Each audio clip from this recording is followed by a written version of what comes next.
Salut à vous tous, bienvenue sur CC Info 91, la chaîne YouTube consacrée aux non-voyants.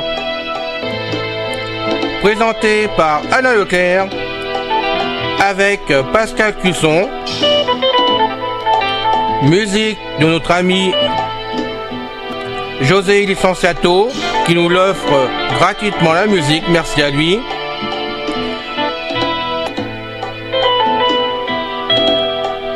Soyez tous et bienvenus sur la chaîne. Notre liste de diffusion pour vous tenir au courant de ce qui se passe sur la chaîne. Vous pouvez y aller sur ceci-info91 plus subscribe@googlegroup.com. Bonjour très chers amis, c'est encore une fois Pascal Cusson parmi vous pour la chaîne de YouTube Ceci Info 91 fondée par notre ami Alain Leclerc, chaîne destinée à apporter aux mal et aux non-voyants une foultitude d'informations sur une grande variété de sujets. J'aimerais attirer votre attention en vous demandant de nous aider en publiant l'adresse d'inscription de la page YouTube de la chaîne sur vos murs de vos réseaux sociaux et peut-être aussi en faisant du bouche à oreille ou dans vos signatures électroniques pour vos emails ou bien sur les forums pour les non-voyants et malvoyants auxquels vous êtes abonnés. Merci pour votre aide.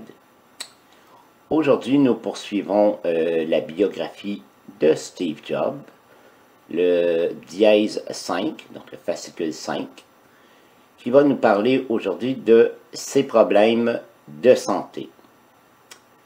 Je tiens à vous informer que ce podcast sera encore lu à la synthèse vocale parce que je n'ai toujours pas de plage tactile.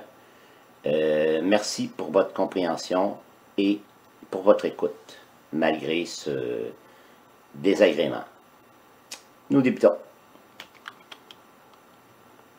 Problème de santé en octobre 2003. Les médecins apprennent à Steve Jobs qu'il est atteint d'un cancer. Il ne révèle sa maladie à ses employés et au grand public qu'en août 2004, après avoir subi une intervention pour faire retirer une tumeur cancéreuse de son pancréas. Jobs est atteint d'une forme relativement rare de tumeur, plus simple à traiter, une tumeur neuro-endocrinienne des îlots de Langerhans. Dans un premier temps, et malgré le diagnostic des médecins, il va à l'encontre de leurs recommandations en refusant de subir une intervention chirurgicale. Il lui préfère un régime alimentaire végétarien strict avec une grande quantité de carottes et de jus de fruits frais, des séances d'acupuncture et divers remèdes à base de plantes.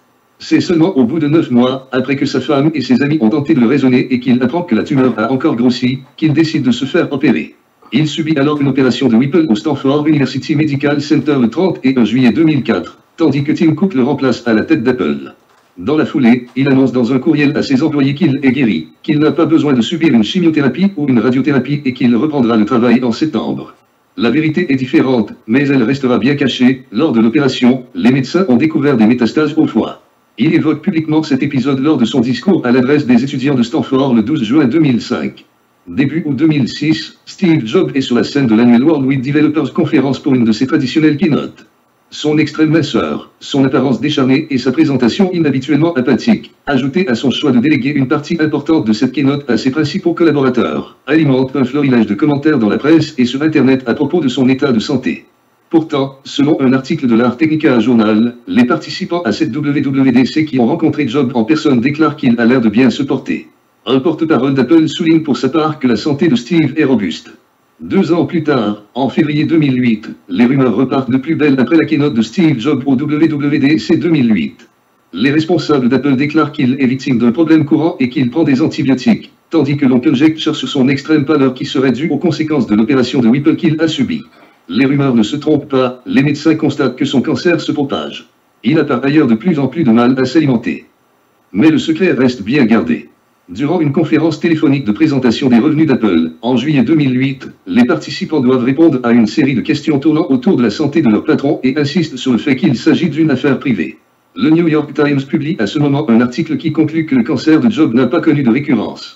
Le 28 août 2008, l'agence Bloomberg publie par erreur une nécrologie de Steve Jobs de 2500 mots dans son fil d'information qui comprend des blancs sur son âge et la cause de sa mort. Le fait est que les agences de presse gardant toujours sous la main des nécrologies préparées afin de réagir rapidement lors de la disparition de personnages célèbres. Bien que cette erreur soit rapidement rectifiée, la nouvelle est reprise dans la presse et sur Internet. Steve Jobs apporte sa réponse au siège d'Apple lors de la keynote Let's Rock en septembre, choisissant de citer Mark Twain. Les rapports sur ma mort sont grandement exagérés. Plus tard, lors d'un nouvel événement médiatique, Steve Jobs conclut sa présentation en affichant sur l'écran géant une diapositive sur laquelle est inscrit 110-70, c'est-à-dire l'état de sa pression artérielle, expliquant par ailleurs qu'il n'acceptera aucune question supplémentaire sur sa santé. Le 16 décembre 2008, Apple annonce que le vice-président chargé du marketing, Phil Schiller, se chargera de la keynote au Macworld Conference and Expo 2009, ce qui relance à nouveau les spéculations sur la santé de Jobs. Ce dernier explique sur une page publiée le 5 janvier 2009 sur le site Apple.com qu'il souffre d'un déséquilibre hormonal depuis plusieurs mois. Le 14 janvier 2009, dans une note interne à Apple, Steve Jobs écrit que, durant les semaines précédentes, il a appris que ses problèmes de santé étaient plus complexes que ce qu'il croyait et annonce un congé maladie de 6 mois, jusqu'à la fin juin 2009, pour lui permettre de mieux se concentrer sur sa santé. Tim Cook prend à nouveau les rênes de la compagnie tandis que Jobs reste impliqué dans les décisions stratégiques majeures. En avril 2009, il subit une greffe du foie au Methodist University Hospital Transplant Institute de Memphis, Tennessee. Le pronostic vital pour Jobs est à ce moment déclaré excellent. Le 17 janvier 2011, un an et demi après son retour consécutif à sa greffe du foie, Apple annonce qu'il prend un nouveau congé maladie. Jobs écrit à ses collaborateurs pour expliquer qu'il a pris cette décision, à nouveau, pour se concentrer sur sa santé. Comme en 2004 et en 2009, Tim Cook reprend son poste de directeur général opérationnel tandis que Jobs continuera à superviser les décisions stratégiques majeures de l'entreprise. Malgré ce nouveau congé maladie, Steve Jobs apparaît lors du lancement de l'IPAD2, le 2 mars, lors de la keynote et présenté le service iCloud, le 6 juin, et, enfin, devant le conseil municipal de la ville de Cupertino, le 7 juin, sa dernière apparition publique et télévisée où il présente le nouveau projet de campus géant d'Apple, un énorme bâtiment en forme d'anneau circulaire entouré de verdure qui doit abriter 12 000 employés. Steve Jobs annonce finalement sa démission de son poste de directeur général d'Apple le 24 août 2011. Malheureusement, ce jour est arrivé, écrit-il, car il ne peut plus, désormais, assumer ses fonctions et ses attentes en tant que directeur général d'Apple. Il devient le président du conseil d'administration d'Apple et nomme Tim Cook comme son successeur. Steve Jobs continue à travailler pour l'entreprise qu'il a fondée jusqu'à la veille de sa mort.